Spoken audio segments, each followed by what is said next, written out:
Hey, what's going on? Today I'm going to show you how to do an oil change on a 2019 Corolla, but you can basically use these tips to do an oil change on just about any car. Starting off, I take the oil cap off from the engine, just under the hood. It helps relieve the pressure to make sure all the oil drains out properly. As you'll see, I have a toolbox on the floor here. You don't need anything too crazy. You just need the right ratchet size, anywhere from 12 to 16 millimeters, just to be able to hook onto the plug and then being able to unscrew it and tighten it back in once you're done. Also, you're going to want an oil pan, something to catch it with all the oil that's coming out. Easiest way to find your oil pan, you'll have your oil filter right next to it. This is the oil pan. This holds all of the oil, and that's the plug we're going to screw off. I already loosened it with that same tool that I showed you right here. So yeah, you see this is the right size, slides right on in there, and you loosen it lefty-loosey. Turning the knob is actually turning left toward me. If I go righty-tighty, that's gonna tighten it back up. So that's loose enough. Got my oil pan right underneath it. One thing I didn't mention, depending on where you got your oil change done last, your oil drain plug and filter might be pretty tightly screwed on there, so you're gonna need some elbow grease to get it nice and loose. I did mine last time, so I just loosened it up with the tool and then got the rest of it out with my fingers so I wouldn't make too much of a mess. Heads up, the oil may or may not be hot depending on if you have the car running or not, so I recommend letting it cool down for a little bit. Here you see I made a little bit of a mess, but it's all good. I'm catching it all in the oil collector here, and once this is fully drained out, or at least adequately drained out, we'll move on to unscrewing the oil filter. And my dumbass did not open the oil pan, so be right back before it spills over. Bam, I had to dig in there, but yeah, I did not open my oil pan, but now it's open. As you can see, it's draining into the hole. Let's continue draining the oil out of my car. Hey guys, back with the voiceover again. Another thing that I kind of forgot to mention, you're obviously going to want some way to get under the car. I use these things called Rhino ramps. You literally just drive onto this little mini ramp, almost like a speed bump, so your car is lifted in the front. You don't need any sort of jack or lift or anything like that. Just raise it. Even if you're like on an incline, say you're on a steep driveway, have the front car, your front wheels up on that driveway, then you can easily just slide under it. Just make sure the parking brake is active. Once you're under there, it's all about finding the oil pan right here.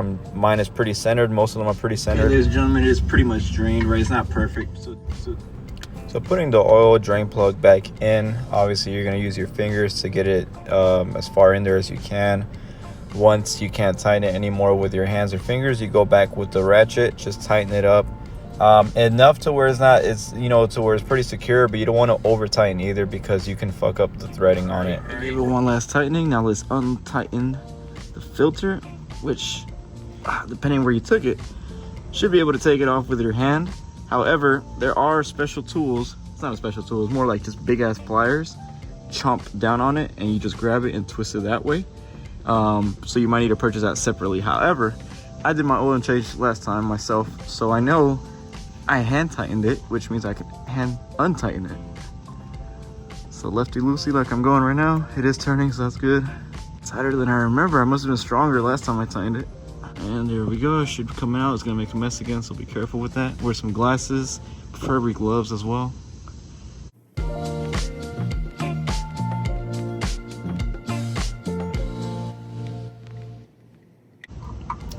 There we go. Let that drain out. Shouldn't take as long as the oil drain plug, but still want to make sure it's all good. Okay, ladies and gentlemen, here we have our new filter. As you can see, the threading isn't even used at all.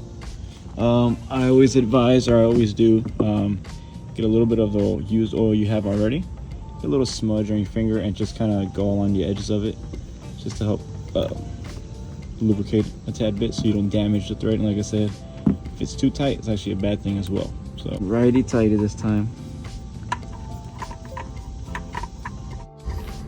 All right, ladies and gentlemen, that's basically it. Just watch out for over tightening. Like I said, put a little bit of oil on the new filter just to make sure it slides on in. There's no friction or overheating or it's too tight, because if it's too tight, that can actually mess it up. Once you're done putting the oil drain plug back in, putting the new filter back in, there's no more leaks coming out of it. Everything's good to go. You're obviously going to slide out of your car and fill it up with oil accordingly to however much goes in there. Mine takes just under 5 quarts, so the big ass gallon jug I got, I'm not gonna use the whole thing. So look up how much oil you take, because overfilling is actually bad as well. Just gonna slowly fill it in, make sure everything's good, let it run for a minute, get off whatever elevated height you're on, and you're good to go. Thanks for watching, everybody. Subscribe, like the video, share it. Let me know in the comments if you have any other questions. I'm not a mechanic, but I know decent enough to work on my own maintenance. So thanks for watching, and let me know if you need anything else. Appreciate it.